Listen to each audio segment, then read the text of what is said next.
नमस्कार, अनादि टीवी के खास कार्यक्रम आपका शहर आपकी खबर में आप सभी का स्वागत है और मैं हूं आपके साथ पूनम जैन। हमारे इस विशेष कार्यक्रम में हम आपको उन बड़ी खबरों से रूबरू कराएंगे जिन पर दिन भर हमारी नजर बनी रहेगी।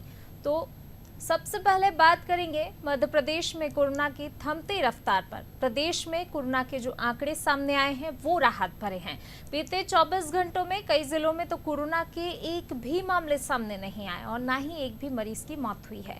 दूसरी खबर में बात होगी महंगाई को लेकर कांग्रेस के विरोध प्रदर्शन की। पेट्रोल डीजल की कीमतों को लेकर मध्य प्रदेश सहित पूरे देश भर में कांग्रेस ने सरकार के खिलाफ हल्ला बोल दिया है। कांग्रेस ने पेट्रोल पंपों पर विरोध प्रदर्शन किया और सरकार से तेल की कीमतें कम करने की मांग की है।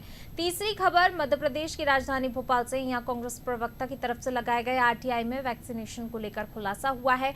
आरटीआई में विदेश मंत्रालय से मिली जानकारी में पता लगा है कोरोना संकट के दौर में मोदी सरकार ने 95 देशों को वैक्सीन दी है। 1 करोड़ से ज्यादा डोज फ्री में लगा दिए गए हैं। चौथी खबर भी मध्य प्रदेश से है। प्रदेश के कई जिलों में वैक्सीन के डोज खत्म होने की वजह से लोगों को टीके नहीं लग पा रहे हैं। वहीं पांचवी और आखिरी खबर में बात करेंगे नेपानगर के स्वास्थ्य विभाग की। यहाँ घंटों तक मरीज को ऑक्सीजन युक्त एम्बुलेंस नहीं मिल पाई है। ऐसी लापरवाही से मरीज की जान भी जा सकती है। तो ये 5 खबरें हैं जिन पर दिन भर हमारी नजर बनी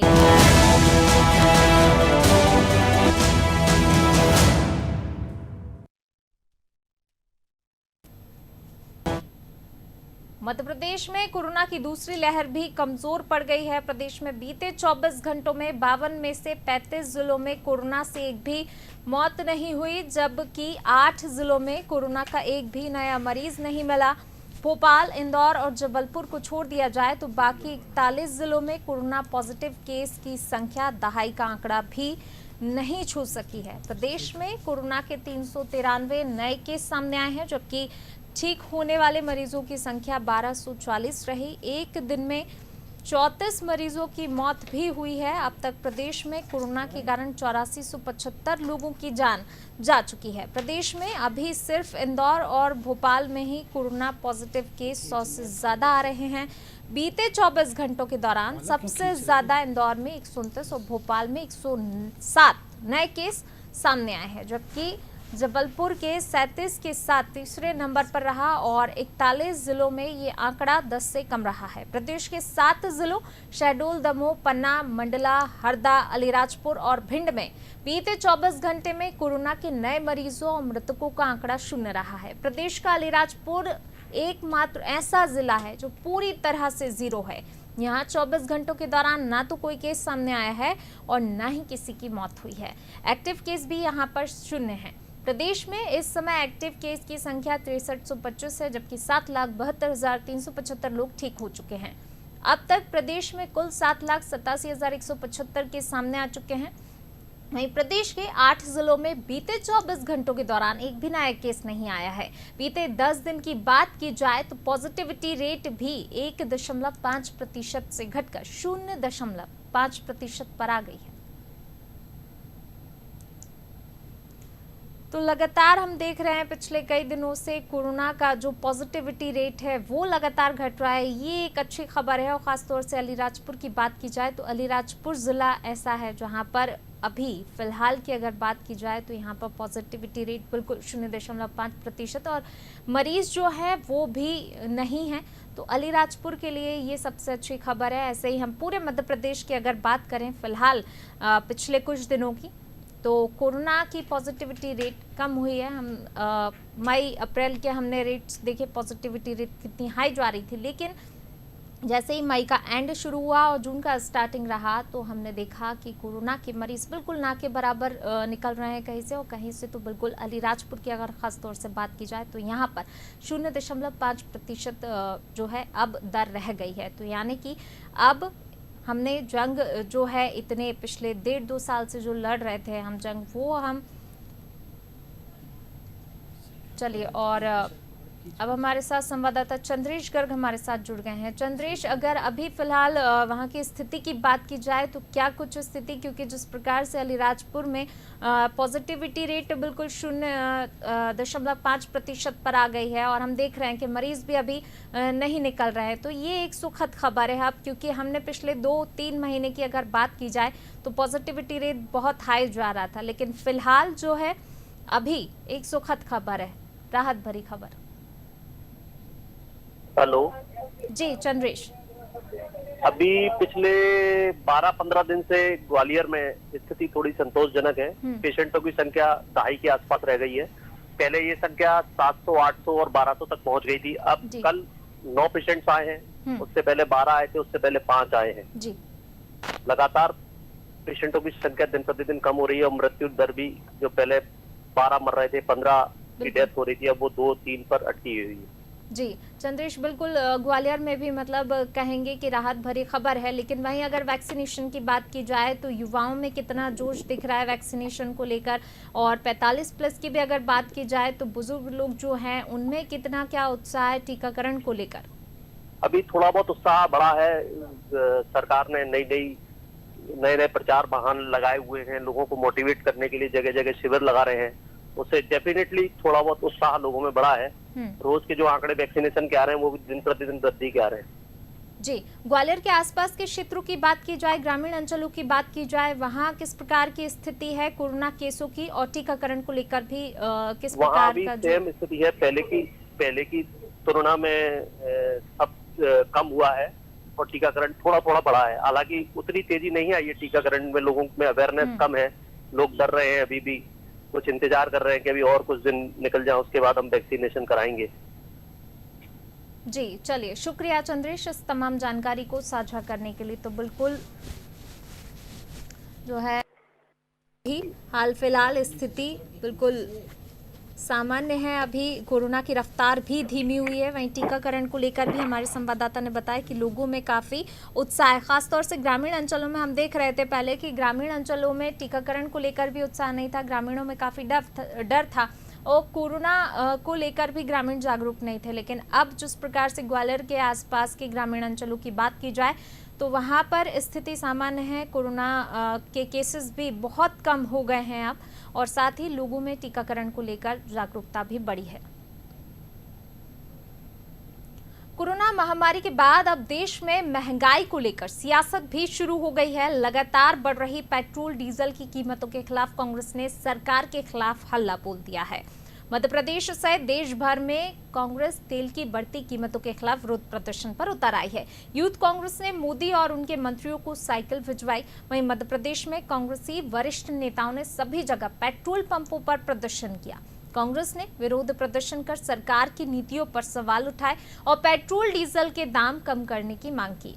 बता दें, अंतर्राष्ट्रीय बाजार में कच्चे तेल में नरमी आई है, फिर भी देश में ईंधनों की कीमत में आग लगी हुई है। अंतर्राष्ट्रीय बाजार में कल भी कच्चे तेल की कीमतों में नरमी थी, लेकिन शुक्रवार को देश भर में पेट्रोल की कीमत में प्रति लीटर 29 पैसे की वृद्धि हुई, जबकि डीजल के दाम प्रति लीटर 28 पैसे बढ़े हैं। कीमतों में इजाफे के बाद भोपाल में पेट्रोल के रेट 104 रुपए से ज्यादा हो गए हैं। वहीं भोपाल में पहली बार पेट्रोल के दाम 104 रुपए से ज्यादा हुए। चिंता की बात यह कि दिल्ली, मुंबई, कोलकाता, चेन्नई, लखनऊ, पटना और बेंगलुरु से भी ज्यादा महंगा पेट्रोल राजधानी भोपाल में है। पूर्व मुख्यमंत्री और कांग्रेस के वरिष्ठ नेता दिग्विजय सिंह ने महंगाई को लेकर केंद्र की बीजेपी सरकार को घेरा है। उन्होंने मोदी सरकार को महंगाई की सरकार बताया है। एक समय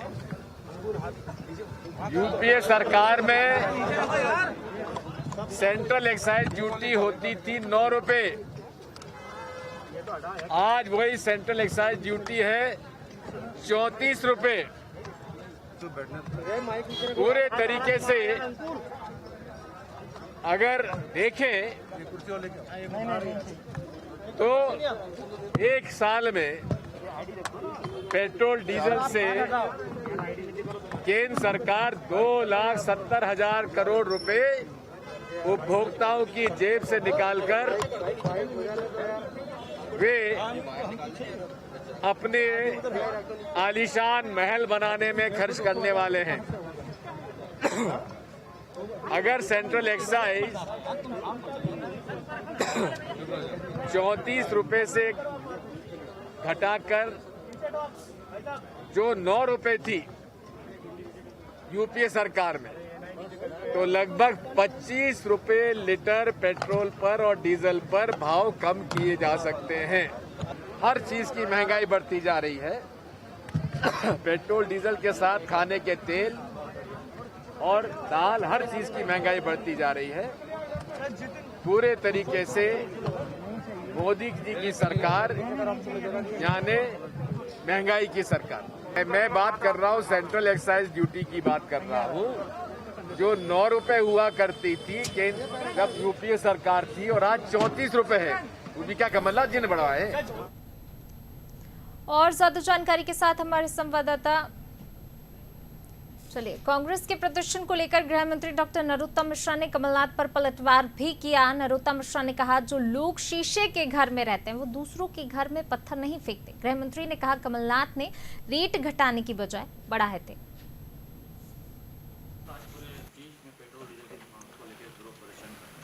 मैंने पहले भी आपसे प्रार्थना की थी, जो लोग शीशों के घरों में रहते हैं उन्हें दूसरों पर पत्थर नहीं फेंकना चाहिए। वो कांग्रेस को अधिकार किसने दिया जिसने अपने घोषणा पत्र में डीजल पेट्रोल के दाम कम करने का कहा था, और कम तो नहीं किए, बढ़ा और दिए थे। सरकार में मध्य प्रदेश में आए कमलनाथ जी और उन्होंने डीजल पेट्रोल के दाम कम करने की घोषणा की और बढ़ा दिए थे। उसको ये अधिकार किसने दिया है? ये पब्लिक है, सब जानती है। और इसलिए आपने ये देखा होगा कि कांग्रेस के किसी भी आंदोलन में जनता कभी भागीदारी नहीं करती। जो तथाकथित थोड़े बहुत बचे हुए कांग्रेसी रह जाते हैं, वो ही रह जाते हैं। वहीं तेल की कीमतों को लेकर लोगों का क्या कहना है, आइए सुनते हैं क्या कह रही है भोपाल की जनता। डीजल पेट्रोल के दामों में बेहताशा वृद्धि हुई है। देश भर में देखा जा रहा है कि डीजल पेट्रोल के दाम इस तरह से बढ़ रहे हैं, आम आदमी की कमर टूटती जा रही है। आप देख सकते हैं कि राजधानी भोपाल में जो पेट्रोल के दाम हो 104 रुपये पहुँच गए, 104 रुपये पेट्रोल के दाम पहुँच गए, और डीजल के दाम भी इसी तरह से लगातार बढ़ रहे हैं। इसको लेकर जिस तरह से आम आदमी को खासी परेशानी हो रही है। हमारे साथ कुछ लोग मौजूद हैं। सर, जिस तरह से 104 रुपये दाम हो गया, क्या कहेंगे आप? अब क्या कह सकते हैं आप, कुछ कहने लायक बचे क्या है? अब देखिए, महंगाई दर महंगाई बढ़ती जा रही है। गवर्नमेंट जो है अपना काम कर रही है, हम लोग अपना काम कर रहे हैं, लेकिन फ़ायदा कुछ नहीं हो रहा। लगातार महंगाई बढ़ रही है, कमाई बिल्कुल नहीं बढ़ रही है। उसका क्या, हम सब पे इफेक्ट पड़ रहा है इस चीज़ का। तो लेकिन जिस तरह से देखने आ रहा है, अन्य राज्यों में अपने यहाँ से कम है दाम पेट्रोल डीजल के। अब वहाँ की गवर्नमेंट जनता के बारे में सोच रही है, अब यहाँ की गवर्नमेंट जनता के बारे में कहाँ सोच रही है? बिल्कुल, ये थे और भी जन हमारे साथ हैं। सर, क्या कहेंगे? 104 रुपये दाम हो गए पेट्रोल। क्या कह सकते हैं साहब, सरकार है ये तो उसका ध्यान ही नहीं है। अभी तो कोरोना और चुनाव और उसके बीच में उसका ध्यान जा रही है, महंगाई की तरफ तो ध्यान ही नहीं है उसका। अभी कहाँ जा रही है महंगाई, कहाँ नहीं जा रही, कुछ नहीं देखना है उनको। अभी बस अपनी राजनीति चमकाना है उनको। तो बिल्कुल, ये आम जन है, इनका यही कहना है कि सरकार का आम जनता की ओर ध्यान नहीं है, लगातार दाम बढ़ रहे हैं और ऐसे में आम जनता की कमर टूटती जा रही है। 104 रुपये आज दाम पहुंच गया। निश्चित तौर पर एक बेहताशा वृद्धि ही इसे कहेंगे। कैमरामैन गणेश के साथ भोपाल से अनादि टीवी के लिए अंकुर अध्वरी।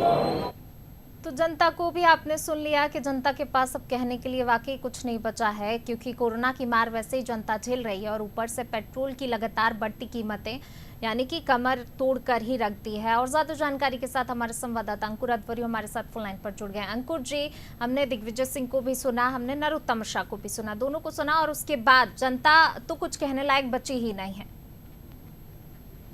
बिल्कुल, मैं आपको बता दूं, जिस तरह से कोरोना की महामारी पिछले 1.25 साल से अधिक समय से चल रही है, उसके बाद लगातार आम जनता की कमर टूटी है। चाहे व्यापारी वर्ग हो, चाहे प्राइवेट नौकरी वाला वर्ग हो, कोई भी वर्ग हो, कमाई उतनी हो नहीं पा रही, महंगाई लगातार बढ़ रही है। जिस तरह से चाहे वो खाने के तेल की बात हो, चाहे अन्य चीजों हैं, दालें हो, चाहे लगातार महंगाई बढ़ती जा रही है, वैसे ही आम जनता की कमर टूटी है।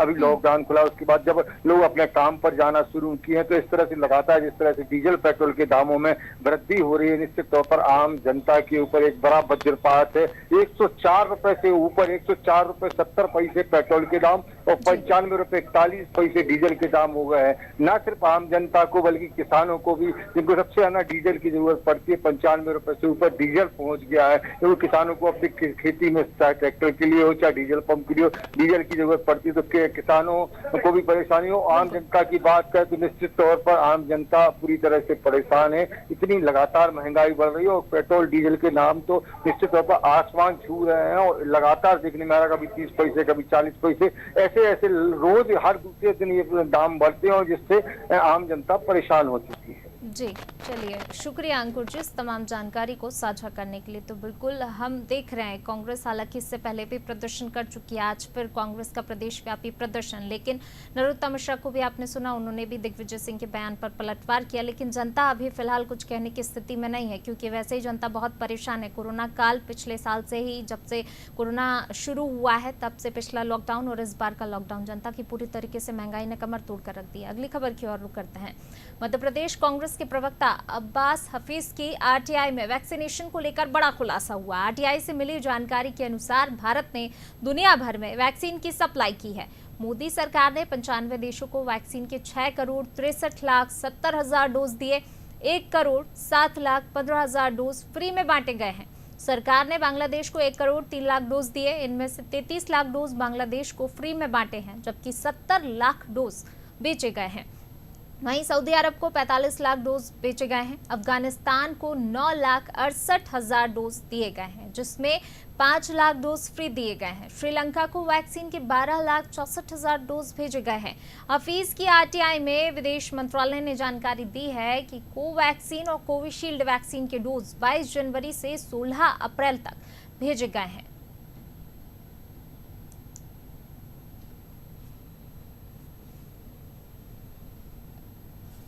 देश भर में कोरोना की वैक्सीन को लेकर तमाम सारी बातें निकलकर सामने आई और उसके बाद एक आरटीआई में खुलासा भी हुआ है। आरटीआई लगाने वाले मध्य प्रदेश कांग्रेस के प्रवक्ता अब्बास हफीज हमारे साथ में, उनसे ही बात करते हैं किस तरीके का खुलासा है और किस तरीके की जानकारी जो है वो मंत्रालय से मिली है। देखिए, आज सबसे बड़ा विषय बना हुआ है कि कोरोना की वैक्सीन लोगों को नहीं मिल पा रही है भारत के अंदर। मध्य प्रदेश में एक बड़ी संख्या में लोग हैं जो वंचित हैं, पहला डोज ही नहीं मिल रहा है। जिनको पहला डोज मिल गया उनको दूसरा डोज नहीं मिल रहा है। हर जगह से खबरें आती हैं कि कोरोना की वैक्सीन जो है यहाँ ख़त्म हो रही है। हर एक ज़िले से, इंदौर के अंदर स्टॉक ख़त्म हो रहा है। ऐसे हालात के अंदर विदेश मंत्रालय से मैंने सवाल किया था, मोदी सरकार, बीजेपी सरकार ने कितनी वैक्सीन के डोजेज दूसरे देशों को भेज दिए जहां भारत में लगाने चाहिए थे। हैरान कर देने वाला खुलासा है, जिसके अंदर ये बताया गया है भारत सरकार द्वारा मुझे कि उन्होंने 6,63,70,000 डोजेस कोविशील्ड और कोवैक्सीन के दूसरे देशों को भेजे 3 महीने के अंदर। मतलब जब भारत के अंदर वैक्सीनेट करना था लोगों को, तो इन्होंने इतनी बड़ी संख्या के अंदर बाहर भेज दिए। इतनी बड़ी मात्रा में अगर वो नहीं भेजे गए होते तो मध्य प्रदेश जैसा प्रदेश जो है 7.5 करोड़ की आबादी पूरी तरह से वैक्सीनेटेड हो चुकी होती। और हैरान कर देने वाली बात ये भी है कि आपको जान के हैरानी होगी, जो इसमें सूचना दी गई है कि बांग्लादेश जैसे देश को 1,03,00,000 डोजेज वैक्सीन के भेजे गए, जिसमें 33 लाख फ्री में वैक्सीन के डोजेस दिए गए कोविशील्ड और कोवैक्सीन के। जब हमारे देश को ज़रूरत है तो बांग्लादेश को इतनी बड़ी 1,03,00,000 क्यों भेजे गए? और यहाँ पर दूसरी बात यह है, एक और बात, कि भारत सरकार से मैंने पूछा था कि आपने कितने में खरीदी कोविशील्ड और कोवैक्सीन, क्योंकि यहाँ कैपिंग की गई है कि 1400 रुपये में प्राइवेट हॉस्पिटल में कोवैक्सीन का डोज लगेगा। तो 295 रुपये में कोवैक्सीन खरीदी है मोदी सरकार ने, बीजेपी सरकार ने दूसरे देशों को देने के लिए। तो फिर भारत की जनता, मध्य प्रदेश की जनता, हमारे भोपाल के लोग क्यों इसको 1400 रुपये के अंदर लगवाएं? ये बड़ी अजीब बात है। और जीएसटी लिया जा रहा है 5%, जब आज लाइफ सेविंग ड्रग के रूप में ये टीका है, जो ज़िंदगी बचाने का टीका है, उस पर भारत सरकार, बीजेपी सरकार जीएसटी क्यों लगा रही है? इसके जीएसटी को भी ख़त्म किया जाए। हमारी मांग है, पहले तो जितना आपने बाहर भेज दिया उसकी पूर्ति कीजिए कहीं से भी लाकर, और जनता को मध्य प्रदेश की दीजिए, भारत के अनेकों राज्यों को दीजिए। जीएसटी हटाइए और कोविशील्ड और कोवैक्सीन के पैसे जितने भारत सरकार ने दिए हैं, 200 रुपया और 295 रुपया, उतना ही कैपिंग के ऊपर लाइए। बीजेपी सरकार को माफ़ी भी मांगनी चाहिए और जिस तरीके से जो पूरा मामला है उस मामले की जांच की मांग भी कांग्रेस के प्रवक्ता अब्बास हफीज़ करते हुए नजर आ रहे हैं। कैमरा पर्सन मनीष के साथ दुष्यंत पारासर, अनादि टीवी, भोपाल। और इसी पर बातचीत के लिए अब हमारे साथ कांग्रेस प्रवक्ता अब्बास हफीज़ जी खुद हमारे साथ जुड़ गए हैं। हफीज़ जी, बहुत स्वागत आपका। धन्यवाद जी। अब्बास जी, जिस प्रकार से आरटीआई में वैक्सीनेशन को लेकर एक बहुत बड़ा खुलासा, वाकई कि यहाँ पर जनता परेशान हो रही है और दूसरी तरफ आप फ्री में वैक्सीन बांट देते हैं। जी, देखिए ये हैरान कर देने वाली बात है। सबसे पहले तो आज मध्य प्रदेश के हर एक जिले से ये खबरें आती हैं कि यहाँ वैक्सीन खत्म होने वाली है। इंदौर में खबर आई कुछ दिन वैक्सीन का स्टॉक खत्म हो जाएगा। ऐसे हालात के अंदर, ऐसे वक्त में ऐसी बात का सामने आना, जबकि मुझे दो महीने इन्होंने रोका, 2 महीने डिले करके दी ये पूरी की पूरी जानकारी, पर उस आरटीआई एक्ट में ये दबा नहीं पाया कि 6 करोड़ 70 लाख इतनी बड़ी संख्या के अंदर वैक्सीन बाहर भेज दी गई। अगर बांग्लादेश को नहीं भेजते तो एक बांग्लादेश को जो फ्री में वैक्सीन दी है वही 33 लाख है। हमारे पूरे मध्य प्रदेश की जो जनता है वो वैक्सीनेट, भोपाल की जनता वैक्सीनेट हो जाती है। और जो पूरे देशों के अंदर भेजा गया अंतर्राष्ट्रीय स्तर पर अगर उसको मध्य प्रदेश भेज दिया जाता तो पूरा मध्य प्रदेश वैक्सीनेट हो जाता। तो ये बताता है कि ये सरकार किस तरह से काम करती है, किनको फायदा पहुंचाना चाहते हैं, जनता को नुकसान हो रहा है। तो इन सबके लिए माफी मांगे और इसकी पूर्ति करें और वैक्सीन के ऊपर जो अपनी पीठ थपथपाने का काम कर रहे हैं वो नहीं करें, बल्कि जनता को असलियत में फायदा पहुंचाएं। जिससे जनता जो त्राहिमाम की हालत के अंदर है वो नहीं रही है। बहुत बड़ी बात है, जीएसटी वसूला जा रहा है। आप खुद सोचिए कितनी बड़ी चीज है कि आज लाइफ सेविंग ड्रग पे जीएसटी लिया जा रहा है भारत सरकार द्वारा, बीजेपी सरकार द्वारा। साथ में जब इतनी 300 रुपए की कोवैक्सीन खुद खरीदी है मोदी सरकार ने, तो हम को 1400 रुपया उसके लिए दें, ये सब समझ से बाहर है।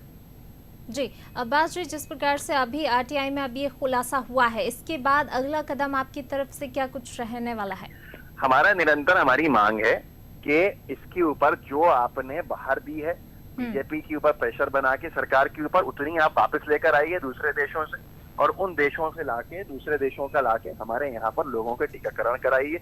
नहीं करते हैं हम शिकायतें करेंगे, नहीं मानते हैं हम अदालत का रुख भी करेंगे, अदालत जाएंगे, अदालत के अंदर माननीय सुप्रीम कोर्ट तक जाना पड़े तो जाएंगे, उसके अंदर निवेदन करेंगे, विनती करेंगे, हाई कोर्ट से करेंगे कि भाई डायरेक्शन दिया जाए कि ये कोविशील्ड और कोवैक्सीन की कीमतें जो खुद इन्होंने दी है, जो सीरम इंस्टीट्यूट से खरीदा है जितने में, उतने में ही भारत की जनता को भी दी जाए। वो ज्यादा महंगी क्यों ले? अब आप कहते हैं ये इनसे सवाल पूछो तो कहते हैं मुफ्त में देना है। नहीं, मुफ्त के साथ साथ जो एक पॉलिसी है प्राइवेट हॉस्पिटल्स की, उसमें तो बहुत महंगी पड़ रही है। और उसके साथ साथ आज माननीय मंत्री जी, चिकित्सा शिक्षा मंत्री जवाब देते हैं हमारे इस बात के ऊपर कि भाई ये तो भ्रम फैलाने का काम कर रहे हैं। वो नियम के हिसाब से दिया गया 1 करोड़ 7 लाख जो वैक्सीन फ्री में सप्लाई की गई है 95 देशों को, वो किसी नियम के तहत नहीं गई, बल्कि सिर्फ अपनी वाहवाही के लिए, विश्व के नेता बनने के लिए भेजी गई है। ऐसा कोई नियम नहीं था। नियम कोवैक्स फैसिलिटी का था, जिसमें भी अमेरिका और रूस जैसे बड़े देशों ने मना कर दिया कि हम नहीं दे पाएंगे। उसमें इन्होंने 2 करोड़ भेज दी बाहर गरीब देशों को। ये समझ से परे है। जी चलिए, शुक्रिया इस तमाम बातचीत के लिए अब्बास हफीज़ जी। तो बिल्कुल आपने अब्बास जी को सुना। इससे पहले भी उनकी आरटीआई जो रिपोर्ट है उसमें खुलासा हुआ कि कितनी वैक्सीन जो है बाहर भेजी गई। इसी को लेकर अब एक बार फिर कांग्रेस की तरफ से सवाल खड़े हो रहे हैं। अगली खबर की ओर बढ़ेंगे। मध्य प्रदेश में वैक्सीनेशन ने रफ्तार तो पकड़ी है, लेकिन इसी बीच वैक्सीन खत्म होने से कई जिलों में लोगों को टीका लगवाए बिना ही केंद्रों से लौटना पड़ा। इंदौर, ग्वालियर सहित कई जिलों में वैक्सीन के डोज खत्म हो गए हैं। गुरुवार को इंदौर में कोविशील्ड और कोवैक्सीन के सारे डोज खत्म हो गए। देर शाम तक वैक्सीन की खेप भी नहीं मिली। बड़ी मुश्किल से 25,503 लोगों को टीका लग पाया। इसके चलते ज्यादातर टीकाकरण केंद्रों से लोगों को लौटाया गया। स्टाफ भी परेशान होता रहा। अभी रोजाना औसतन 350 सत्र आयोजित किए जा रहे थे और टीकाकरण का आंकड़ा भी 50,000 से अधिक बना हुआ था, लेकिन गुरुवार को सत्रों की संख्या घटकर 105 कर दी गई। किल्लत की वजह से शुक्रवार को कोविड टीकाकरण नहीं होगा, जबकि शनिवार को सिर्फ वैक्सीन का दूसरा डोज लगेगा। धार में गुरुवार से वैक्सीनेशन शिविर लगना बंद हो चुके हैं। वैक्सीन कब आएगी यह स्वास्थ्य विभाग को भी नहीं पता। ग्वालियर में वैक्सीन की कमी के चलते बुधवार को 33 और गुरुवार को 40 केंद्र कम कर दिए गए। जिले के पास 4500 डोज ही बचे हैं। श्योपुर के कराहल ब्लॉक में सोमवार, जबकि विजयपुर ब्लॉक में गुरुवार से वैक्सीनेशन बंद है। जिले को पहले 5000 डोज मिल रहे थे, 3 दिन से 1500 डोज ही मिल रहे हैं। 68 की जगह अब 17 केंद्र ही रह गए हैं। मुरैना में गुरुवार को कैलारस, नूराबाद, पोरसा, पहाड़गढ़ में वैक्सीनेशन बंद रहा। सबलगढ़ में 50% लोगों को ही टीका लगाया जा सका। शिवपुरी में गुरुवार शाम को 1000 डोज ही बचे थे। नीमच में गुरुवार को जिले भर में कहीं भी टीकाकरण नहीं हुआ। आगामी आदेश तक टीकाकरण स्थगित कर दिया गया है। मंदसौर में भी गुरुवार को वैक्सीनेशन नहीं किया गया। शुक्रवार को 4 केंद्रों पर वैक्सीन हो रहा है। कटनी और अनूपपुर में भी टीकाकरण प्रभावित है। थोड़ी सी वैक्सीन आने में थोड़ी सी आपूर्ति में कुछ कमी थी, परंतु उसको ठीक कर लिया गया। वैक्सीन, क्योंकि हमने बहुत तेजी से वैक्सीनेशन प्रोग्राम किया है। आप लोगों को जानकारी में होगा, भोपाल में हमने बाजार खुलने के पहले एक अभियान चलाया था, वैक्सीन लगाओ, बाजार खुलवाओ, वैक्सीन लगाओ, व्यापार बढ़ाओ। और उस दिन हमने एक दिन में भोपाल में अकेले में 40,000 वैक्सीन लगाए हैं। हमारा प्रोग्राम बहुत तेज़ी से चल रहा है और वैक्सीन की आपूर्ति हमारे पास जैसे जैसे हो रही है, हम पूरी तरह से वैक्सीनेशन प्रोग्राम कर रहे हैं। और ज्यादा जानकारी के साथ हमारे पॉलिटिकल एडिटर मनोज वर्मा जी हमारे साथ फोन लाइन पर जुड़ गए हैं। मनोज जी, एक तरफ तो कहा जाता है वैक्सीन लगवाओ, बाजार खुलवाओ, तमाम तरीके के नारे, वैक्सीनेशन को बढ़ावा देने की तमाम बातें कही जाती है, लेकिन अब वहीं अगर मध्य प्रदेश की स्थिति देखी जाए तो कई जिलों में वैक्सीन ही खत्म हो गई है। अफसरों को भी नहीं पता कि वैक्सीन कब मिलेगी। अब देखिए पूनम, सबसे बड़ा कारण यह है कि पहले केंद्र सरकार ने निर्णय लिया था कि 18 से जो 45 साल वाले लोग हैं उनके लिए वैक्सीन राज्यों को इंतजाम करना होगा, और 45 से ऊपर के जो लोग थे उनके लिए केंद्र सरकार ने वैक्सीन की बात कही थी।